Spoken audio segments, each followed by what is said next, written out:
皆さんこんにちは。システム組み立てチャンネルの大滝と新堀と浅沼と三角と馬ですこ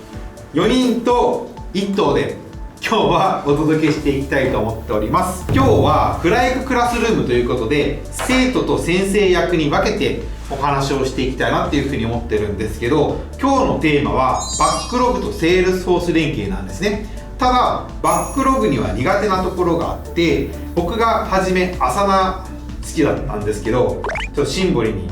こういうことができたらバックログ使ってくれますかって言われた内容をバックログでできるようになったので、今ではバックログ大好きユーザーになってますと。今日はバックログでできないことをシンボリ先生にお話をしてもらおうっていうふうに思っております。この動画を見てもらいたいのはこの3名のような方だと思っております。まず1つ目がセールスフォースを導入してるけど ToDo が使いづらいなって思っているような方々、どんな人がいそうですか？セールスフォースだけしかもうツール使ってるものがないとかっていう人たちですかね。営業マンですね、確かにね。次、バックログは導入しているけどマネージャーは集計のために Excel や手動で、手で報告資料を書いてるようなマネージャー、ミスビマネージャーですね。そして最後、僕ですね。セールスフォースバックログでマネージャーも現場もハッピーになりたいと思っているような経営者にぜひ届けたいと思っております。では早速、新堀先生よろしくお願いします。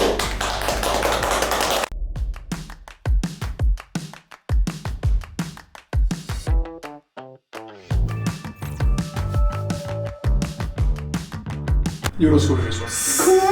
怖い。圧がねで僕はね、初めね、バックログね好きじゃなかったの。朝ナの方が好きだったのね。なので多分それを思ってる人たちはたくさんいると思ってて、朝ナの方がいいけどなんでバックログフライク社使ってんだっけとか、じゃあ朝ナでこれとこれとこれはできるのになんであえてできないバックログ使ったのみたいなところを、多分ヌーラボさんだったらちょっと伝えづらいことをね、中立的なフライクだから言えることをデモンストレーションを交えてお話をしていただけたらなっていうふうに思ってますので、お願いします。はい、ということで、最初このアサナとかバックログみたいな話がありましたけど、私はそんな嫌いなんですよね。なんでですか？別にないんですよ、明確な理由が。見にくくないですか、アサナ？朝ナってさ、終わった使ってたっけ？一瞬使ってました。シュンシュンって飛ぶじゃん。そう、あれが嫌。あれが嫌なんや。ファルコンみたいな感じがすること。なんかスンってタスク消えていく感じ、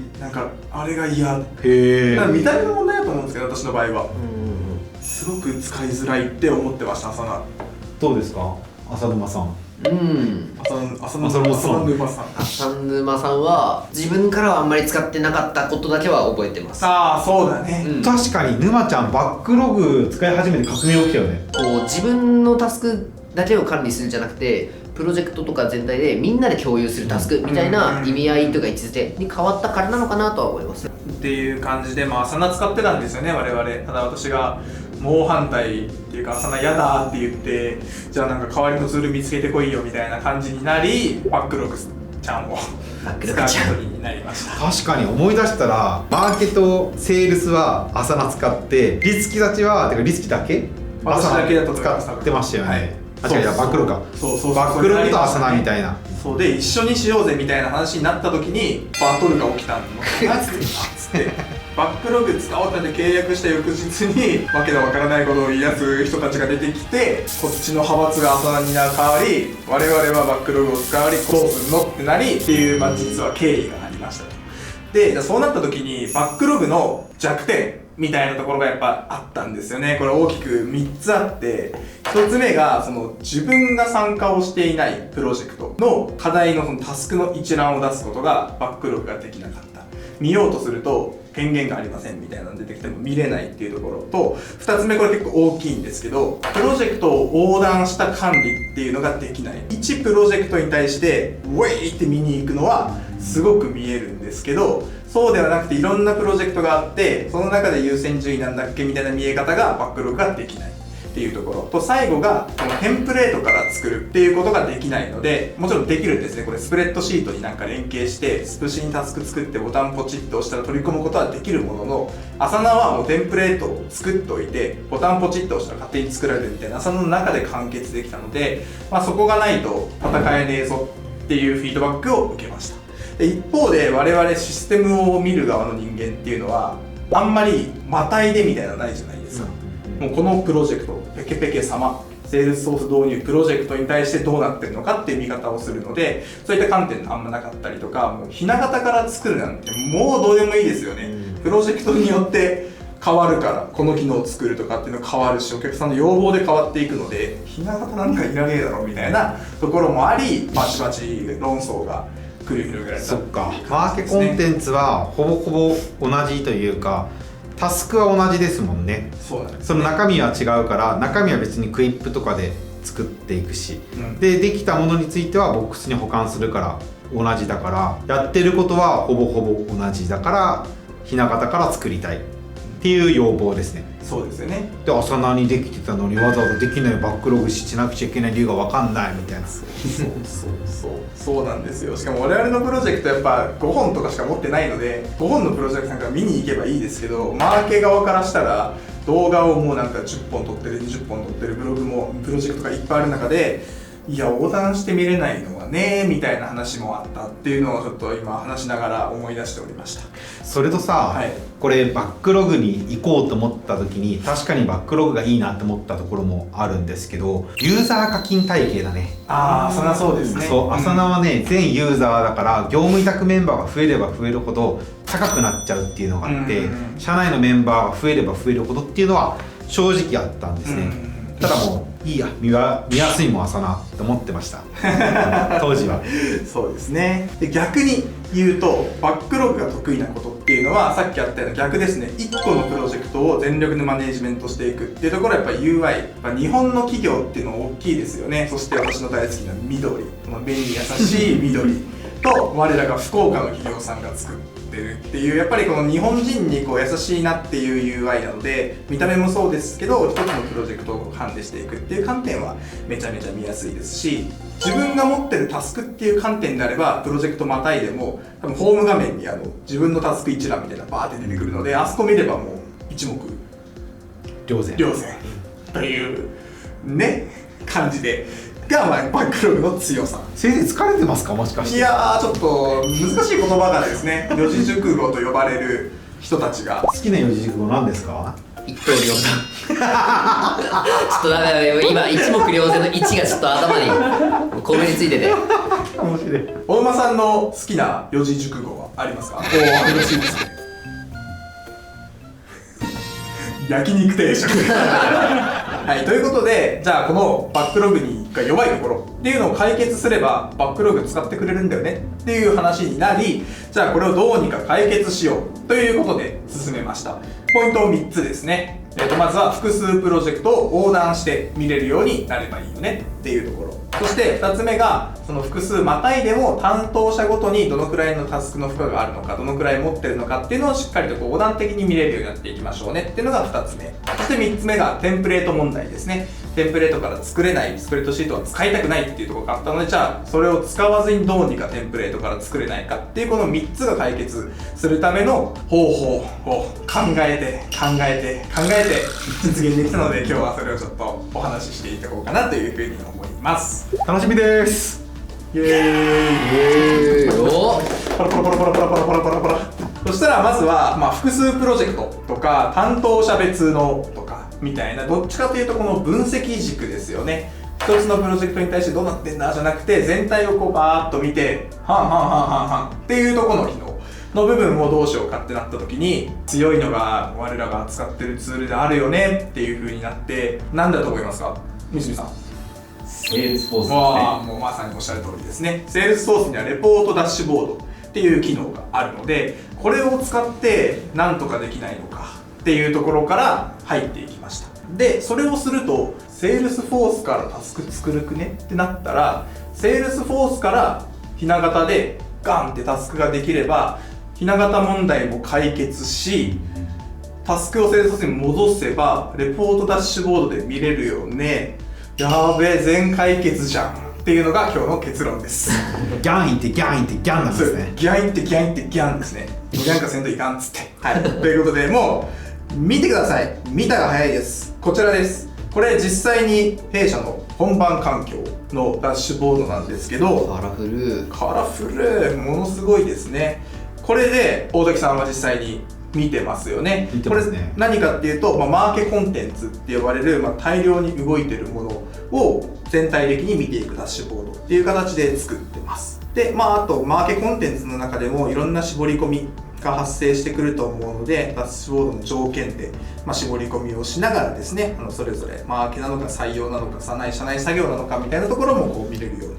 なっております。ちなみに僕が見ている観点の話をすると、そのプロジェクトの種別は全てでもいいですけど、僕が見てる観点でいうと動画ローンチ日をよく見てるんですね。そのコンテンツをいつのタイミングまで作り終わってるんだっけとか、このコンテンツってどのタイミングまでローンチ決まってるんだっけみたいなのを結構見てるので、そこで言うと4月の4日から始まり、一番下までスクロールしてもらっていいですか。何月 ?9 月の1日ですね。9月の1日まで激しいですねこれ。45678半年年や。っていうところまで取りだめをしていたりとか、取りだめというか取ろうっていう計画も入れてるんですよね。なのでそこまでの半年後のことまで考えてローンチの準備をしているって形ですね。っていうのを使えてるのはめちゃくちゃ便利なので、朝名じゃなくてもよかったっていうところですね。これ Excel で管理してる企業さん多そうですね。マーケティングで。いやほんと半年後も見てるんですね。知りませんでした私。本当。はい。なので採用広報のコンテンツとマーケのコンテンツっていうのが同時に走ってるけど、マーケのコンテンツは金曜日ローンチ、採用のコンテンツは土曜日ローンチっていうのが決まっているので、どのタイミングまであるっけとかで、別々の撮影のメンバーでやっているので、このメンバーを撮影した時にはマーケコンテンツはここまで終わってるけど、これ撮ってなかったらこのタイミングで撮影しようねっていうのを決めたりとかっていう人のアサイメントにも決めたりとかっていうのをしてますね。なるほどですね。私これ見てすごいなと思ったのはもうここですね。これ、28個もプロジェクト走ってたら、バックログじゃ見れないなっていうところはすごく思いましたね。これをこれまでは管理されてたんですか？いや、管理してなかったです。そうですよね。無理ですよね。半年後のことなんか考えてなかったかな。でしかもこれね、面白いのが1プロジェクト1動画じゃないんですよ。1プロジェクト4動画とかもあるので、1つのプロジェクトで中身4つあるので、プロジェクト数とさっきの動画の本数っていうのは違うんですね。そっかなので1プロジェクトの中でのその4動画3動画のローンチどうなのかとか、あとはショート動画どうなってるかみたいなところとかもこの中で見てますね。なるほどですね。あとここはバックログに飛べちゃうんですね。リンク集みたいな進行してるここポチッと押したらバックログに飛んだりとか、あとはタスクベースではなくてもっと大きなマイルストーンベースで直近で次に来るマイルストーンなんだっけっていう見方ができたりとか、すごいですね。あと遅延タスク数もありますね。見ないででもこれ分かりやすいですよね。このプロジェクトでこんだけ遅延しててどのくらいタスク消化してるかとか、これちょっとすごいですね。555個もタスクがあるとなるほど。あとはプロジェクトごとにどのくらいタスクが遅延してるのかとか、あとはebook に関するもの、動画に関するもの、ブログに関するものみたいな形で、これ一つ見ればいろんなバックログ上に散らばってるマーケコンテンツ、採用コンテンツに関する全てがここで見れるっていうところをまず一つ目の解決ポイントかなっていうふうに思います。ちょっと余談なんですけど、僕の今後の目論見としては、この一つ一つのプロジェクトの中にというかコーオブジェクトにどれだけ見られたかみたいなところも YouTube アナリティクスの情報も持たせたいなって思ってて、ここを見れば初めてローンチして10日目まではそんなにブーストしなかったけど、実は30日とか長い長期スパンで考えるとこの動画結構見られてるよねみたいなのがあって、やっぱ動画とかそういうコンテンツって短期的施策になりがちなんですけど、長期目線で考えるとこの動画ちゃんと伸びてるじゃんっていうのを見たいなと思ってて、今は YouTube アナリティクスを見て判断をしてるんですけど、この中でできるようになればなって思ってて、シンボリさんに依頼はしてるんですけど、忙しいから無理って言われちゃうみたいな。社内プロジェクトで今すごい大量の要望を長期かけて全部実現しようというプロジェクトが走ってるので、視聴者の皆さんも楽しみにお待ちくださいっていうのがまず全体像を把握できるっっていうところになります。1つ目の課題解決しましたね。プロジェクトを横断してみるとこ解決した。あとは定型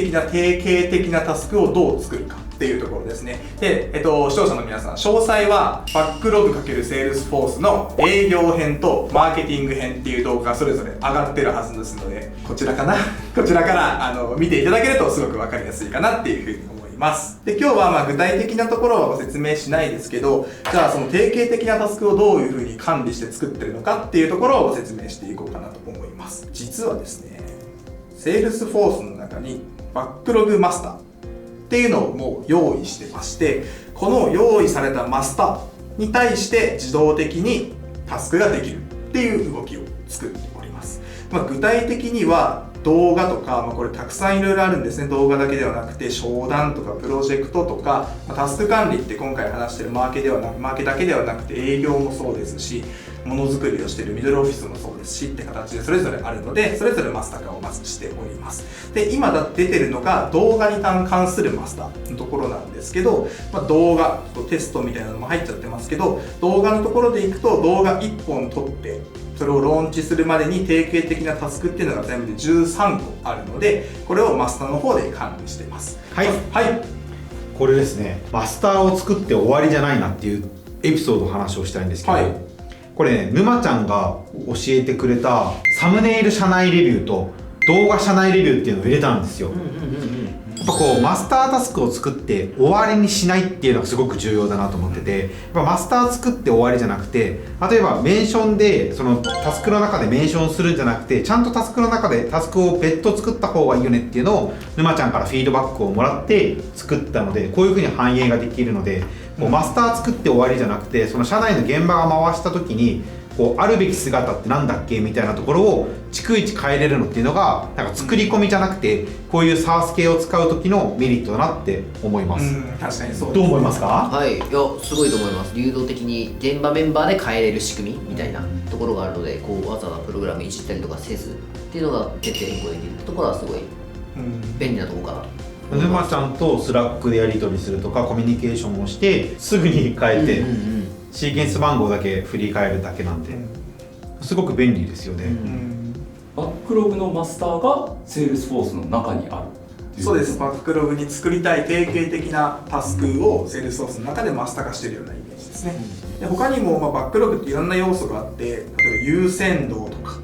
あとはカテゴリーとか種別とかってバックログ側にも持っているので、それも設定できるようにしているので、優先度高いものだったらこれをマスター、今は中だけどちょっと高くしたいねだったらここを高く変えとけば、次作った時にはその内容で更新がされていったりとか。それとさ、スケジュール共有のところポチッと押してもらっていいですか？これバックログのタスクを作った時にあらかじめコメントが設定できるんですよね。なのでこれ沼ちゃんから言われて確かになと思ったのが、結構ねいろんなプロジェクトをしてるとこれ忘れてたって発生しがちなんですよね。なので、タスクを作るタイミングでこれを忘れないようにみたいなことをあらかじめ説明文として設定できるので、毎回自分でテキストで入力する必要はないので、やっぱ便利だなって思ってますね。はい、そうですね。なのでバックログ課題の下に細かい内容を指示するところがあるので、細かい内容の指示があればもうマスター入れとけばそこも勝手にできる。要するにバックログの全機能で使えるほとんどの機能を全部マスター化しているので、もうそれ通りに使えるよっていうところはすごくいいところかなって思います。はい、ということで、ここまで弊社のタスク管理ツールの導入の話から、なぜバックログに変えることができたのか、そして連携させることによってこういうことができるようになったよっていうところをお話しさせていただきました。すごい世界観ですよね。これがなんかありがとうございます大馬さんこ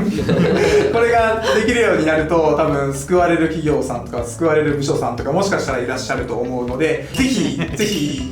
この動画を見ていいなって思った方いらっしゃればですね、カジュアルにでも大丈夫なので一回お問い合わせとかコメント欄にコメントをいただけると幸いでございます。この動画見ていただいていいねと思った方はグッドボタンとチャンネル登録よろしくお願いいたします。それでは次の動画アップまでお楽しみに。バイバーイ。